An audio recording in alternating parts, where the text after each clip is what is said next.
everybody, and welcome back to Luxxfolio's channel. Today, we're going to have a deep conversation about meme coins and the power of memery in the crypto market. We're sitting here, of course, again with Dean. And Dean, how are you doing today? Really good. Thanks, Michael. Good, good. Glad to hear. So the reason why I think now is a pertinent time to talk about this is by now, almost everybody, at least who has an interest in blockchain or cryptocurrency as a whole, has heard of Dogecoin, and it's kind of skyrocketing rise to fame. Well, there's another one now popping up called Shiba Inu, essentially another type of Dogecoin. It's actually just surpassed Dogecoin market cap, making it the 9th largest cryptocurrency in terms of market cap. So we're talking $41 billion is now in this currency. So it's interesting, and in so much that I think roughly, now don't quote me on this, but $2,000 in August of last year would net you about $1 billion today. That's how big of a meteoric rise we're talking here. So I think it's important for us to dive into it and talk about the inherent value in these, if there is any. So Dean, I'm going to kick it to you first. Anything you want to say? Well, I think there's a couple things that sort of leap to mind, and I'm certainly not going to represent myself as any type of expert on meme coins, but I think that there is a phenomenon that's taken place that's been created by our system. And I kind of rant a little bit about the system all the time, but the reality is that whether it's COVID and the stimulus that's resulted from COVID, or it's some other socioeconomic type of scenario, these things are getting traction. They're gaining network effects. So yes. Which means kind of merely the fact that people do equate value to them means that they have value. And then I think the people that sort of are poo-pooing them really sort of don't really jump into actually what money is, right? So I think that there's two things going on now. From a CEO's perspective, I don't think that you'll see Luxxfolio jumping into the meme coin game anytime soon. I think I've breaking news on that. I don't think you'll see us doing that. However, I do understand some of the rationale around why one would begin to be attracted to something like that, because there are some serious network effects, and those coins are taking full advantage of that. So it's super exciting. And I think the other thing too is it is a very interesting glimpse into the future of money. And I don't know what that future is exactly. I've got my own ideas, and I'll probably be wrong about it. However, I think it is an interesting glimpse into the future of money. Yeah, agreed. And previously we had talked about currencies as an abstract concept and money as an abstract concept. And I think this proves it more than anything. I mean, here's the thing. Myself, as somebody who's been in the crypto industry for years now, which is crazy because the industry is only a decade or so old, I would not, and I have not, when people would ask me, should I buy Dogecoin? Should I buy Shiba Inu? My answer is always, I'm not buying it. You know what I mean? Like yep. I'm not saying don't indulge in a little bit of fun with it. Don't put your life savings in, please. However, I mean, hindsight is 2020. If you would have put your life savings in Shiba Inu a while ago, you'd be an ultra wealthy man. However, it is essentially just gambling. I think it's important to understand that. But network effects are very real, and it's free leverage. I mean, you yourself in your life will probably truly know like 1,000 people, and each one of those people will know 1,000 people. So you're essentially one person away from 1 million people and 2 people away from 1 billion people. So right. In this world where there's always ripples, if you were into something and you had some level of social leverage, you could create something, you could share it with them if they thought it was a good idea, or for any psychological reason latched onto it, it would spread. And that's why I mentioned memery in the way, because that's how memes spread too. That's how ideas spread. So essentially what these are is ideas of currency to make more money. And obviously everybody can't cash out of this at the same time. So there is a zero-sum game at play, but it is interesting. I won't deny that it's interesting, and I won't say you shouldn't do it. I'm just saying that I would not do it. I think there's, with the rapid adoption of technology and not just the adoption, but the advancement of technology, it becomes very, very difficult for us as business leaders, or even just people in a society, to begin to understand what all of this can mean. So, something that would seem preposterous, 2 years ago, is reality today in terms of, some of these meme coins. Yeah. But I think we need to be careful of being too skeptical of them, because what filter are you running it through? You the only filter you could possibly run it through is sort of a retroactive, this, has this ever happened in history before?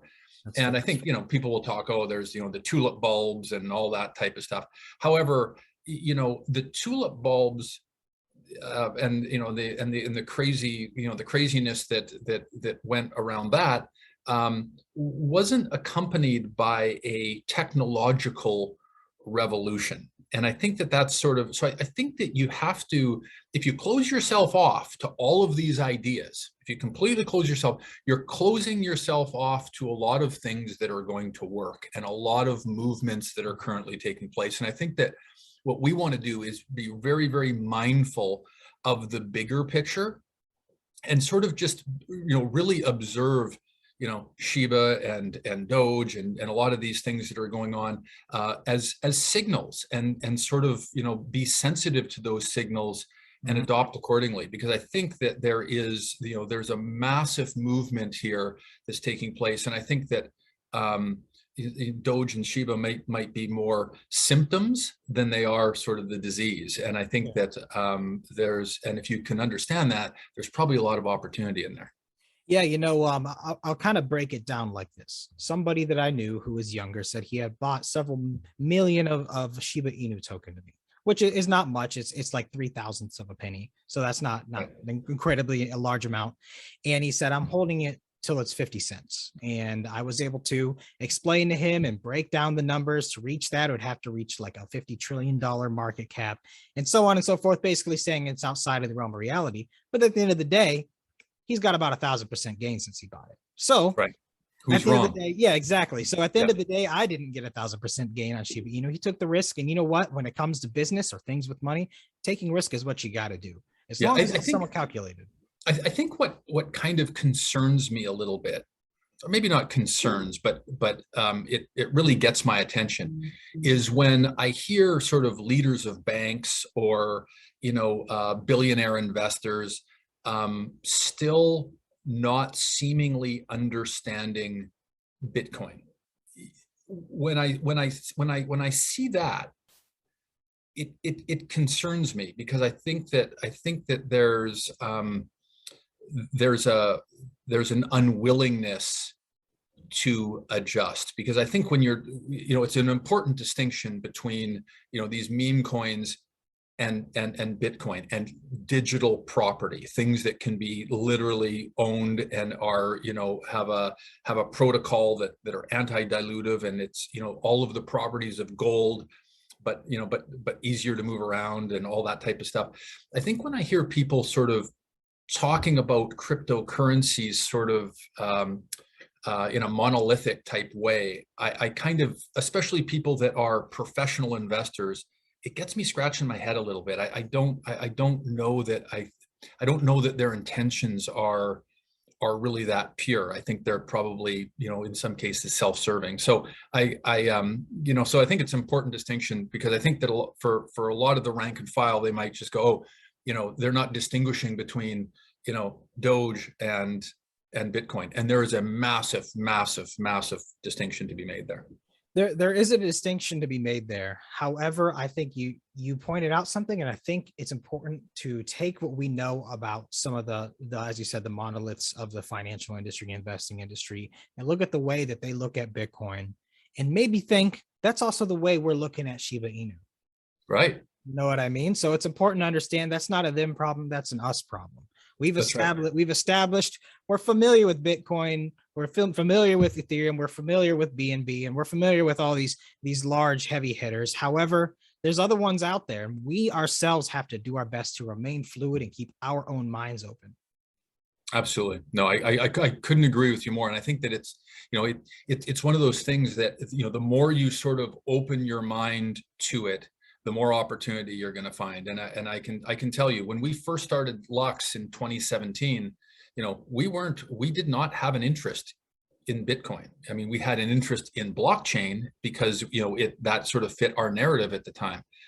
But as we sort of began unpacking it, it became sort of one of these things where we began to understand that, owning Bitcoin becomes the foundation and the launching point for a lot of other things, whatever that may be. Who knows? I could be sitting here talking to you, a year from now, singing the praises of Dogecoin, but it's going to be informed. It's going to be informed by the success that we're having as a Bitcoin entrepreneur.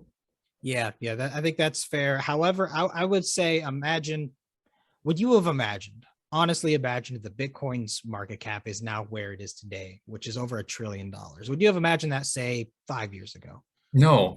Hey, we were trying to imagine it 5 years ago when we first started Lux, and had we imagined it, we probably would have been, been riding this thing since 2017. No, absolutely not. And I think the point you're making, and it's a good one, is that you have to be able to imagine those things in this, in the current state of the world. You have to be able to imagine those things because technology moves fast. Yeah, it moves very fast. And I think the best thing you've said in this entire thing is when you mentioned the network effect, because the fact of the matter is when it comes to anything useful like this, the network effect will amplify that significantly. So where we sit today, guys, look at the currencies. By all means, be willing to dabble, take some risk in your life. By all means, take some risk. Live a little. Make it calculative, sure. Be a little safe. Don't lose your house over it. But don't take it from me. I didn't buy Shiba Inu, and it's rising through the roof right now. So keep your minds open. Anything else you want to add before we go? No, thanks. All right, Dean. Well, thank you for coming on, and thank you everybody for watching, and have a wonderful day.